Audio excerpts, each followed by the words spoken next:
Hello बच्चों, welcome to my YouTube channel. This is my first video and the video is about solution. तो पहली चीज़ ये है कि सॉल्यूशन होता क्या है.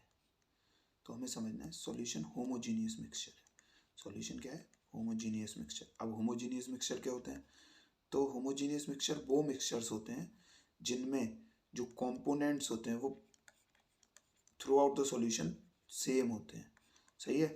जैसे जिनका कॉम्पोजिशन सेम हो, जिसमें सेम साइज के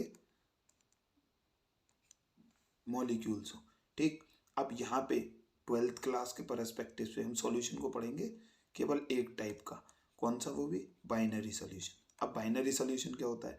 तो बाइनरी सॉल्यूशन ऐसा सॉल्यूशंस होते हैं जिनमें दो चीज़ें, दो कंपोनेंट होते हैं. अब यहाँ पे क्या क्या होता है? दो कंपोनेंट. एक होता है हमारा सॉल्यूट और दूसरा होता है हमारा सॉल्वेंट. दोनों चीज़ें मिलके हमारा बनाते हैं सॉल्यूशन. अब सॉल्यूट और सॉल्वेंट को हमें समझने के लिए दो तरह से समझना है. अगर दोनों का फेज सेम है, मतलब दोनों ही गैस हैं, तो जो चीज़ कम अमाउंट में होगी वो तो होगी सॉल्यूट. यानी कि जो चीज़ हमारी लेस अमाउंट में होगी, लेस क्वांटिटी में, वो हमारी होगी सॉल्यूट. और जो चीज़ मोर क्वांटिटी में होगी वो होगी सॉल्वेंट. ऐसा कब होगा? तो दो तरह की डेफिनेशन है, दोबारा समझ लेना. सॉल्यूट सॉल्वेंट की दो तरह की है. जो चीज़ कम क्वांटिटी में होगी वो हमारी सॉल्यूट होगी. कब? जब दोनों चीज़ें सॉल्यूट और सॉल्वेंट दोनों का फेज यानी कि दोनों का फिजिकल स्टेट सेम है. They are either gases, both. They are either liquid, both. और they are either solid, both. ठीक है.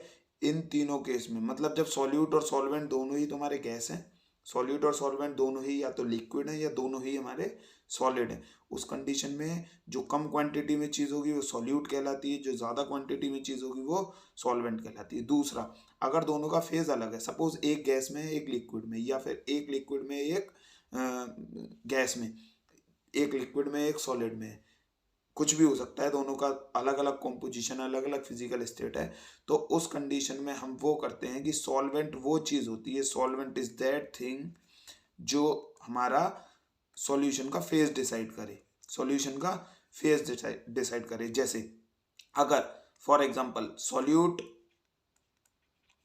कैसे फाइंड करेंगे हम, या सॉल्वेंट कैसे फाइंड करेंगे किसी सॉल्यूशन में अगर दोनों का फेज अलग अलग है. सपोज एक गैस है, हमने दो चीज़ें ली A+B, जिसमें एक हमारा गैस है और B हमारा सपोज लिक्विड है, और हमारा सॉल्यूशन भी क्या बन रहा है? लिक्विड स्टेट का सॉल्यूशन बन रहा है C, वो भी उसकी स्टेट भी लिक्विड है. तो हम समझ जाएंगे जो इन दोनों में से A और B में से जो लिक्विड स्टेट में, यानी कि जो सॉल्यूशन वाली स्टेट में, that thing is known as solvent and the remaining thing is known as solute. We can say कि solute वो चीज़ होती है जो अपना फेज क्या कर देता है? डिसअपियर कर देता है आफ्टर बिकमिंग द सॉल्यूशन.